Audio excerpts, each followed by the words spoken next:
अस्सलाम वालेकुम दोस्तों, नमस्ते, सलाम, सत श्री अकाल। मैं हूं आपका दोस्त समीर और आज आपका भाई आया है दिल्ली की एक तारीखी जगह पर, जहां ये एक हिस्टोरिकल पैलेस है और ये मुगलों का आखिरी मकबरा है, जिसे आप हम सब सफदरजंग के मकबरे के नाम से जानते हैं। आज इस मकबरे की क्या तारीख है, क्या हिस्ट्री है, सब मैं आपको आज के वीडियो में बताऊंगा। तो ये आज का जो मेरा वीडियो है बहुत ही इन्फॉर्मेटिव, बहुत ही इंटरेस्टिंग है। वो उन लोगों के लिए कि जो लोग हिस्टोरिकल पैलेस में, हिस्टोरिकल मकामात में, तारीखी मकामात में दिलचस्पी रखते हैं। सफदरजंग कौन थे, उनको ये उपाधि किसने दी थी और वो कहाँ के रहने वाले थे, आज के मैं आपको इस व्लॉग में पूरा बताऊंगा उनके बारे में। तो ये व्लॉग बहुत ही दिलचस्प है। तो बिना देर के हम लोग अंदर चलते हैं और कितने का टिकट है और कब, किस समय से लेकर किस समय तक ये ओपन होता है, ये वाला जो हिस्टोरिकल पैलेस है, आज के मैं आपको व्लॉग में बताऊंगा। तो बिना देर के अंदर चलते हैं।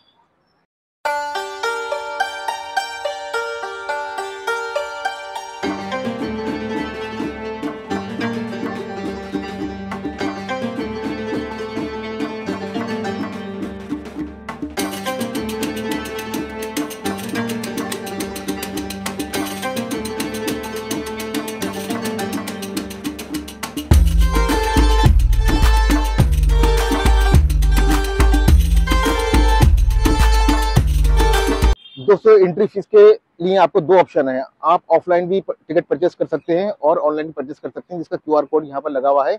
यहाँ से आप अपना ऑनलाइन टिकट बुक कर सकते हैं अगर आप यूपीआई से पेमेंट करना चाहते हैं।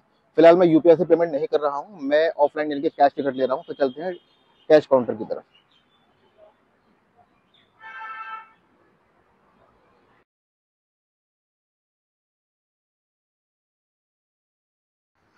तो दोस्तों, फिलहाल मुझे टिकट मिल चुका है। 25 रुपए की एंट्री फीस है। जो एक टिकट है इंडियन सिटीजन के लिए 25 रुपए का है। हम लोग दो हैं तो हमने 50 रुपए के दो टिकट लिए हैं। और यही जो एंट्री फीस है विदेशी टूरिस्ट के लिए पड़ता है 300 यानी कि 300 रुपए का।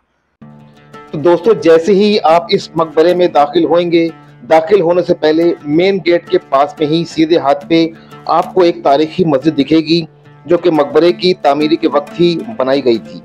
जी हाँ दोस्तों, ये जो लाइन से आप दर देख रहे हैं, ये मदरसा हुआ करता था उस जमाने में इस मस्जिद के पास में ही।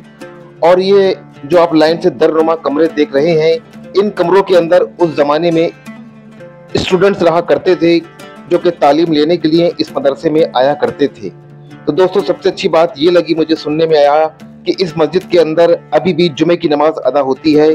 अल्हम्दुलिल्लाह, बहुत अच्छी बात है, क्योंकि दिल्ली के अंदर जितनी भी तारीखी मस्जिदें हैं, ज्यादातर मस्जिदों में नमाज अब अदा नहीं होती है, लेकिन इस मस्जिद में अब जुमे की नमाज अदा होती है अभी भी।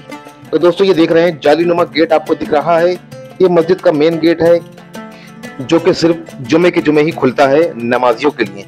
तो इंशाल्लाह फिर किसी दिन जुमे की नमाज का व्लॉग बनाकर आपको दिखाऊंगा। फिलहाल चलते हैं मकबरे के अंदर। तो दोस्तों, ये है मकबरे का मेन गेट जिससे हम दाखिल होंगे। चलिए मेरे साथ आप लोग। तो दोस्तों, इस इमारत में भी आपको मुगल कालीन जो भी कलाकृतियां थीं उसकी झलक आपको देखने को मिल जाएगी। जैसे आप हुमायूं टॉम्ब जाते हैं, लाल किले जाते हैं, दिल्ली की जामा मस्जिद जाते हैं, जो पत्थर उसमें यूज हुए हैं सेम पत्थर इस इमारत में भी यूज हुए हैं, यानी कि बलुआ पत्थर और वाइट संगमरमर से बनाया गई है ये खूबसूरत सी इमारत, जिसको आज हम लोग एक्सप्लोर करने वाले हैं। तो ये मेन गेट था, अब हम लोग जा रहे हैं मकबरे की अंदर की जानिब। लेकिन उससे पहले मैं आपको बताना चाहूँगा कि जैसे ही आप मेन गेट में दाखिल होगे, सीधे हाथ पे आपको मस्जिद का गेट दिखाई देगा। एक गेट मस्जिद का बाहर था और एक गेट मेन गेट के अंदर भी है। ये देखिए, एक गेट इधर से ही मस्जिद में दाखिल हो सकते हैं, इसके आगे भी एक गेट है।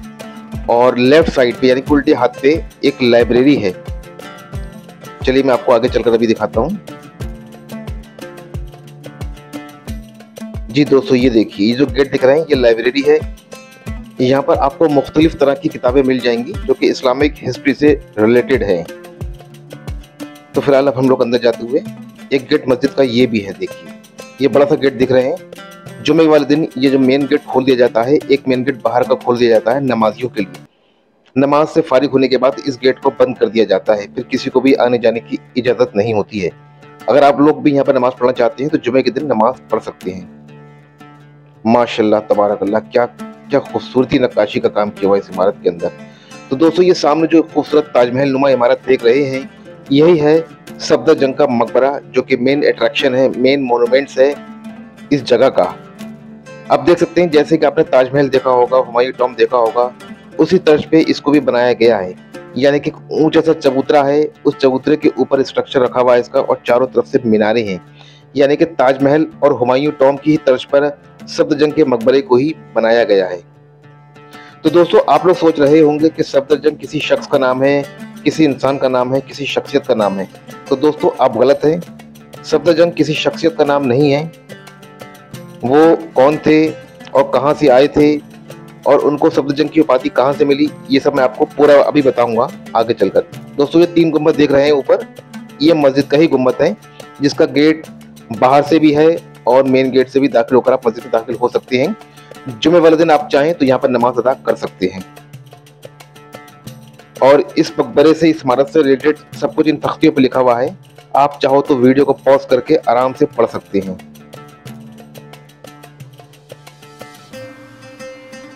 ये देखिए,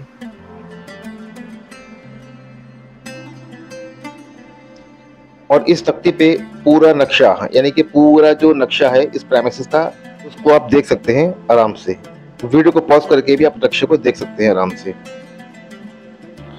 और दोस्तों, ये तख्ती है मस्जिद की। जी हाँ, जो मस्जिद मैंने आपको बाहर दिखाई थी, उस मस्जिद के बारे में पूरी डिटेल इस तख्ती पर लिखी हुई है। आप लोग चाहो तो इसको पॉज करके देख सकते हो, पढ़ सकते हो। अगर आप यहाँ पर चलते चलते थक गए हैं और आपको प्यास लगी है, तो पानी का भी यहाँ पर पूरा बंदोबस्त किया गया है। यहाँ पर आप इसको प्रेस करके पानी ले सकते हैं। जैसे कि मदर डेयरी अमूमन आप लोग दूध लेने जाते हैं, उसी तर्ज पे यहाँ पर पानी की व्यवस्था है। यहाँ पर इसको आप टच करेंगे, यहाँ से पानी आपका आ जाएगा। तो ये बहुत ही अच्छी चीज़ है, जो इसका जो इंतजामिया कमेटी इसकी जानिब से जो पानी लगाया गया है, बहुत बढ़िया। अमूमन हुमायूं टॉम में भी देखा था, लेकिन वहाँ पानी नहीं आ रहा था। फिलहाल यहाँ पर पानी आ रहा है, माशाअल्लाह, सुभान अल्लाह। तो दोस्तों, बगैर टाइम वेस्ट किए चलते हैं मेन मकबरे की जानिब, जिसके लिए हम लोग यहाँ पर आए हैं। तो चलिए मेरे साथ। तो दोस्तों, जैसे कि मैंने बताया, आप लोग सोच रहे होंगे कि सफदरजंग किसी शख्स का नाम है, किसी इंसान का नाम है, तो आप गलत हो। तो दोस्तों, सफदरजंग के मकबरे में जिस शख्स की कब्र है, जो शख्सियत यहाँ पर आराम फरमा रहे हैं, उनका पूरा नाम मिर्जा मुकीम अबुल मंसूर खां था। जी दोस्तों, इनकी पैदाइश 1708 में ईरान में हुई थी और इनका जो विसाल हुआ था वो 1754 में सरजमीन हिंदुस्तान के उत्तर प्रदेश रियासत के सुल्तानपुर जिले में हुआ था। तो दोस्तों, आप मिर्जा मुकीम अवध के नवाब हुआ करते थे और उस जमाने में सरजमीन हिंदुस्तान में मुगल दौर के आखिरी बादशाह मोहम्मद शाह आपके कामकाज से काफी खुश थे। आपके कामकाज से खुश होकर ही मुगल बादशाह ने आपको सफदरजंग की उपाधि से नवाजा था। आखिरी मुगल सम्राट मोहम्मद शाह ने आपको अपना वजीर आजम मुकर्रर किया, यानी कि आप मुगलिया दौर के आखिरी प्रधानमंत्री कहलाए। दोस्तों, ये जगह जो आप देख रहे हो, जहाँ पर सफदरजंग का मकबरा बना हुआ है, ये जगह मुगल बादशाह मोहम्मद शाह ने मिर्जा मुकीम को तोहफे बतौर ये जगह दी थी। मिर्जा मुकीम की भी ख्वाहिश थी कि मरने के बाद मुझे इसी जगह पर दफनाया जाए। तो उनकी वसीयत के मुताबिक उनके बेटे नवाब शुजा-उद-दौला ने आपके जिस्म को, आपकी मैयत को सुल्तानपुर से दिल्ली लाए और यहाँ पर इसी जगह पर दफनाया और तदफीन किया। यह है उस जमाने का अवामी कुआं, जिसका पानी का यूज मकबरे के लोग किया करते थे। दोस्तों, इस मकबरे की खास बात यह है कि नीचे इसमें मेहमान खाना बना हुआ है, खानका बनी हुई है, लाइन से दर बने हुए हैं, दरनुमा अंदर कमरे हैं। तो नवाब शुजा-उद-दौला ने अपने वालिद के मकबरे के नीचे एक बहुत बड़ा मेहमान खाना बनाया था, जो कि देश विदेश से मेहमान आया करते थे, वो इस मेहमान खाने में रुका करते थे। तो शुजा-उद-दौला ने अपने वालिद साहब की वसीयत के मुताबिक उनको यहीं दफनाया और वालिद साहब की वसीयत थी कि जहाँ पर मेरा मकबरा बने उसके चारों तरफ बाग बगीचे लगाए जाएं और पानी के हौज बनाए जाएं, ताकि मरने के बाद भी जन्नत जैसा फील हो। फिलहाल आप आगे चलते हैं। सीढ़ियों से ऊपर का रास्ता है मेन मकबरे के जाने के लिए। चलिए मेरे साथ, मैं आपको दिखाता हूँ।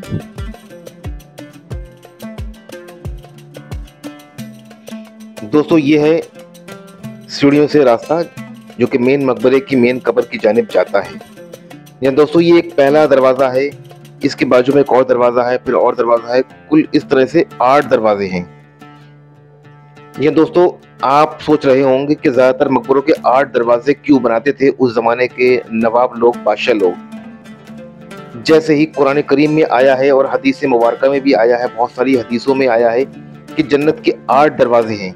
तो उसी जन्नत के दरवाजों के तर्ज पर पुराने ज़माने के बादशाह और नवाब लोग अपने मकबरों के आगे 8 दरवाजे बनाया करते थे, चारों तरफ बाग बगीचे लगाया करते थे पानी के हौज बनवाया करते थे, खूबसूरत फव्वारे छुड़वाया करते थे, ताकि मरने के बाद भी जन्नत जैसा फील आए। इसी निस्बत से ज़्यादातर मकबरों के अंदर और ज़्यादातर इस तरह की इमारतों में आपको 8 दरवाजे मिलेंगे, रंग बिरंगी खिड़कियाँ मिलेंगी, रोशनदान मिलेंगे, ताकि चारों तरफ से हवा आए और चारों तरफ हरियाली रहे और चारों तरफ पानी रहे, पानी के हौज रहे। उसी तर्ज पे भी इसी सफदरजंग की इमारत को बनवाया है नवाब शुजा-उद-दौला ने अपने वालिद साहब मिर्ज़ा मुकीम के लिए। तो फिलहाल बिना देर किए हुए अंदर चलते हैं और अब मैं आपको मेन कब्र दिखाता हूँ, जहाँ पर मिर्ज़ा मुकीम की कब्र है। तो फिलहाल चलते हैं मेन जो मकबरे की मेन कब्र है। दोस्तों ये देखिए सामने ही कब्र दिख रही है नवाब मिर्ज़ा मुकीम अबुल मंसूर खां की।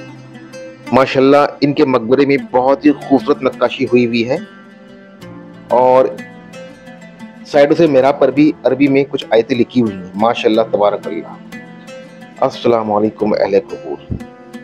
दोस्तों ये है मिर्ज़ा मुकीम अबुल मंसूर खां की कब्र, जिनको आप हम सब सफदरजंग के नाम से जानते हैं। दोस्तों ये उनकी मेन कब्र नहीं है, मेन कब्र जो है इसकी नीचे की साइड में है और ये 2 मंजिला इमारत है। इन पर खिड़कियां देख रहे हैं, ये चारों तरफ से उन्होंने खिड़कियां बना रखी हैं, चारों तरफ दरवाजे हैं और यहाँ पर दाखिल होने के 8 दरवाजे हैं।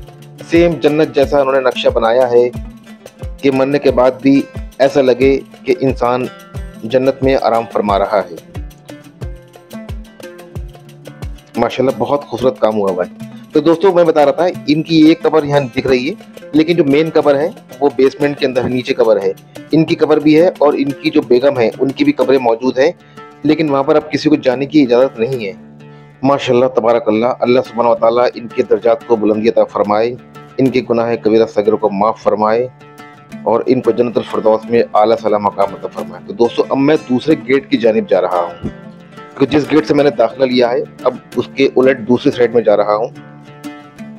दोस्तों सरजमीन हिंदुस्तान में ऐसी जितनी भी इमारतें हैं वहाँ पर आप कंफ्यूज हो जाओगे कि आप कौन से गेट से दाखिल हुए हो, आपको कौन से गेट से बाहर आना है, क्योंकि इतने सारे गेट देख के सारे गेट एक जैसे लगते हैं लगभग। तो कभी कभी भूल भुलैया जैसा फील आता है।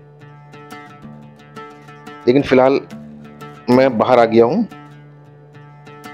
और दोस्तों बताऊँ सबसे खूबसूरत बात इस इमारत की क्या है कि यहाँ पर ज़्यादा रश नहीं है। अमूमन आप अगर लाल किले जाते हो, कुतुब मीनार जाते हो या फिर आप हुमायूं टॉम जाते हो तो वहाँ पर आपको बहुत ज़्यादा रश मिलेगा। लेकिन ये मेरा ऐसा पहला व्लॉग है पक्का कि यहाँ पर रश नहीं मिला मुझे ज़्यादा, ना ही कोई भीड़ भाड़ है, ना ही कोई चीख पुकार है। बहुत ही शदीद दरवाज़ा ये देखिए, एक उसके सामने है, एक बाजू में है और चारों दरवाजे हैं। जैसे कि मैंने बताया था आपको, मैं खुद कंफ्यूज हो गया था मैं कौन से दरवाजे से दाखिल हुआ हूँ और कौन से दरवाजे से मुझे बाहर आना है।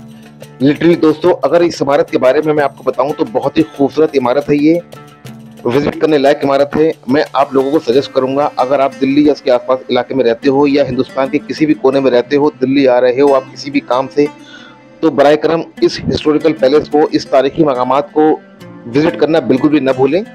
ये भी इमारत किसी ताजमहल से कम नहीं है, क्योंकि फ़र्क इतना है कि ताजमहल सिर्फ वाइट पत्थर से बना हुआ है और ये लाल पत्थर यानी कि बलुआ पत्थर से बना हुआ है। तो बहुत ही खूबसूरत इमारत है ये भी। दोस्तों इस मकबरे में बहुत सारे मोनूमेंट्स हैं। मेन गेट पे दाखिल होते ही मस्जिद है जिसको मैंने आपको दिखा दिया है। लेफ्ट साइड पे लाइब्रेरी है, एक मोती महल है जो कि कभी कभी किसी खास मौके पर खोला जाता है और इसके अंदर एक इमाम बाड़ा भी है जिसकी तामीरी नवाब शुजा-उद-दौला ने अपने बाप के विसाल के बाद कराया था। उस इमाम बाड़े को मुहर्रम और चहल्लुम के मौके पर खोला जाता है, जिसमें काफ़ी बड़ी तादाद में शिया हजरात शिरकत फरमाते हैं।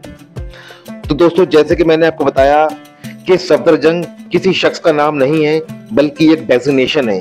जी हाँ, आखिरी मुगल सम्राट मोहम्मद शाह ने आपको अपना वजीर आजम मुकर्रर किया था और प्रधानमंत्री बनाया था। इसी निस्बत से आप मुगलिया दौर के आखिरी प्रधानमंत्री भी कहलाते हैं और ये मकबरा मुगलिया दौर का आखिरी मकबरा कहलाता है। मिर्जा मुकीम की वसीयत थी कि मेरी मौत के बाद मेरे जिस्म को सुल्तानपुर से दिल्ली लाया जाए दफनाने के लिए और मुझे उसी जगह पर दफनाया जाए जो जगह मुझे तोहफे बतौर मिली है मुगल बादशाह मोहम्मद शाह से, जिन्होंने मुझे सफदरजंग की उपाधि से नवाजा, मुझे अपना वजीर आजम मुकर्रर किया। वसीयत के मुताबिक आपके बेटे नवाब शुजाउद्दौला ने अपने वालिद साहब को इसी जगह दफनाया और बहुत ही शानदार मकबरा तामीर कराया, जो कि आज के दौर में भी बहुत ही मशहूर और मारूफ है। इसके चारों तरफ बाग हैं, इसी निस्बत से इसको चार बाग भी कहा जाता है। तो दोस्तों, मैं आपको सजेस्ट करूंगा कि एक बार इस मकबरे में, इस तारीखी मकामात में एक बार विजिट जरूर करें। तो दोस्तों, बात करें अगर इस मकबरे की टाइमिंग की, तो सुबह 7 बजे से शाम 7 बजे तक आप इस मकबरे में विजिट कर सकते हैं। और अगर बात करें इसमें एंट्री फीस की, तो भारतीय नागरिक को इसमें 25 रुपए का टिकट लेना पड़ता है अंदर जाने के लिए। और अगर कोई विदेशी टूरिस्ट है, विदेशी नागरिक है, तो उसका चार्ज पड़ता है 300 रुपए का एंट्री टिकट बतौर। माशाल्लाह तबारकल्लाह, बहुत ही खूबसूरत इमारत है, आप लोग भी विजिट करें। सो गाइस, फिलहाल अब मैं आ गया हूँ सफदरजंग मकबरे के बिल्कुल बाहर। तो अगर मैं आपको इस मकबरे की विजिट का, इस मकबरे के एक्सप्लोर करने का एक्सपीरियंस बताऊं, तो लिटरली मज़ा आ गया। ये बहुत ही अच्छी और सुकून भरी जगह है। अभी तक मैंने जितने भी व्लॉग बनाए हैं, इनमें सबसे अच्छी मुझे व्लॉगिंग हुई है सफदरजंग मकबरे की हुई है। अल्हम्दुलिल्लाह, बहुत ही अच्छी जगह है, बहुत ही सुकून भरी जगह है। तो मैं आप लोगों को भी सजेस्ट करूँगा कि प्लीज़ एक बार यहाँ पर आएँ और विजिट ज़रूर करें। तो इस ब्लॉग को मैं यहीं ख़त्म कर रहा हूँ। अगर ये मेरा छोटा सा ब्लॉग आपको अच्छा लगा हो, पसंद आया हो, तो प्लीज़ इसको लाइक और शेयर करना बिल्कुल भी ना भूलें।